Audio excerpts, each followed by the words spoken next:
हालिया बारिशों के बाद पानी की निकासी न होने पर बीमारियों के फैलने, मवेशियों और इंसानों की मौत, गवर्नमेंट की जानिब से राशन, टेंट और मच्छरदानियों की गैर मुनासिफाना तकसीम के बाद की संगीन सूरत हाल पर आज सिंध यूनाइटेड पार्टी, सिंध तरक्की पसंद पार्टी, जय सिंध कौमी मुहाज, फंक्शनल लीग के रहनुमा और सोशल वर्कर्स की जानिब से दौड़ बचाओ तहरीक के प्लेटफॉर्म से मेहरान हाईवे से रैली निकाली गई और AC ऑफिस दौड़ के सामने धरना दिया गया। इसी हवाले से मजीद जानते हैं हमारे नुमाइंदे ब्यूरो चीफ शकील अहमद रिंद से। जी शकील, क्या तफसीलात हैं, आगाह कीजिएगा।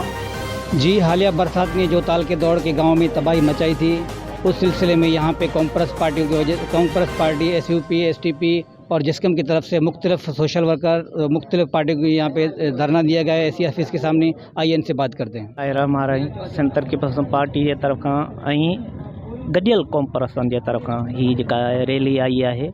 असांजे ॻोठ ख़ुसूसन नाठियाणी जी जेका असां सूरत हाल ॾिसी आया हूँ, असां मुख़्तलिफ़ ॻोठनि में विज़िट कयो आहे। उन्हनि जी इंतिहाई सूरत हाल ख़राबु आहे सॼे तालके में इहा सूरत हाल।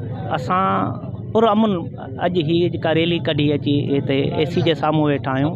इन जे करे ही एतिरो त नाहे लाहे 2 उहिदा अथसि, एडमिनिस्ट्रेटर आहे, उन सां गॾोगॾु तालके जो ऑफिसर आहे, पर हिन खे अलाह साईं शर्म कोन ॾिनी आहे उन्हनि भोतारनि खे राज़ी करण जे लाइ जेको सो जेके फंड अचनि था या जेको कुझु हिते कंहिंखे बि कोन मिलियो आहे। पर हिन जी कोशिशि इहा रही आहे त मतिलबु ही पाण में विढ़ंदा रहनि शहर वारा, ऐं असां मुतालबो करियूं था आला हुकाम खां त जेको सो बराए महिरबानी शहर जो पाणी कढियो वञे। आईंदा जो लाइ अमल हिन ॻोठनि सां मिली करे जोड़ींदासीं ऐं केस बि दाख़िल कंदासीं। असां हिते अॼु धरणे जो मक़सदु इहो आहे, AC साहब वटि पहुता आहियूं हिन निटहण उस में, जो शायदि ही त पंहिंजे AC में अंदरि वेठा आहिनि, पर असांजे ॻोठनि में, असांजे बचनि में असांजी तकलीफ़ुनि जो हिननि खे ख़्यालु कोन्हे।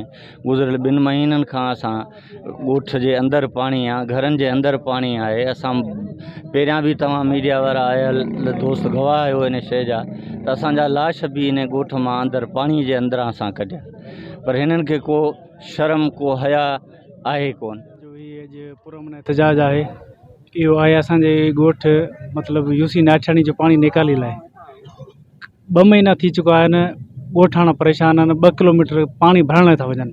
उन खां पोइ काफ़ी बीमारियुनि जनमु वरितो आहे हिन, जंहिंमें ॻोठ इमदाद शाही आहे, ख़ुसूसन ॻोठ नाठियाणी आहे, या अनवर वकील जो ॻोठ आहे, मोहम्मद शरीफ़ हुजण जो ॻोठ आहे। इन में 6-7 ॻोठ इन पाणी जी लपेट में आहिनि। हितां जी जेका बि इंतिज़ामिया आहे दौड़ तालके जी, उनखे गुज़ारिश कंदासीं त हितां जी मुख़्तलिफ़ ॻोठनि में जेको पाणी बीठल आहे, ख़ासि करे UC नाठियाणी, हाजी एतबार ख़ान रिन जे ॻोठ में मुख़्तलिफ़ UC आहिनि जिथे 4 खां 5 फुट पाणी बीठो आहे। असां हितां जे इदारनि खे इहा अपील था कयूं त फिलफोर उतां उन्हनि इलाइक़नि मां पाणी कढियो वञे। ज़िंदगी मफ़रूज लॻी पई आहे, पर हिननि जी चूरे ई कोन थिए, हली हली असांजे जान में साह पटिजी वियो आहे। बाक़ी हिननि ना हुक्मराननि ऐं ना आला ऑफिसरनि असांजी ज़िंदगी जीअण जहिड़ो जंजाल करे छॾियो आहे। अलाह को हिननि खे पहुचे। बाक़ी असांजी ज़िंदगी तमामु घणी ॾुखे हालात में गुज़रे पई, न क रोड, न रस्ता, न पाणी, न भरण जो पाणी, न अचण न वञण जो, सभई असांजा गस ॾस बंद लॻा पिया आहिनि। जी, तो दौड़ बचाओ तहरीक और सिविल सोसाइटी कांग्रेस पार्टी के ये जो एहतजाज यहाँ पे रखा गया है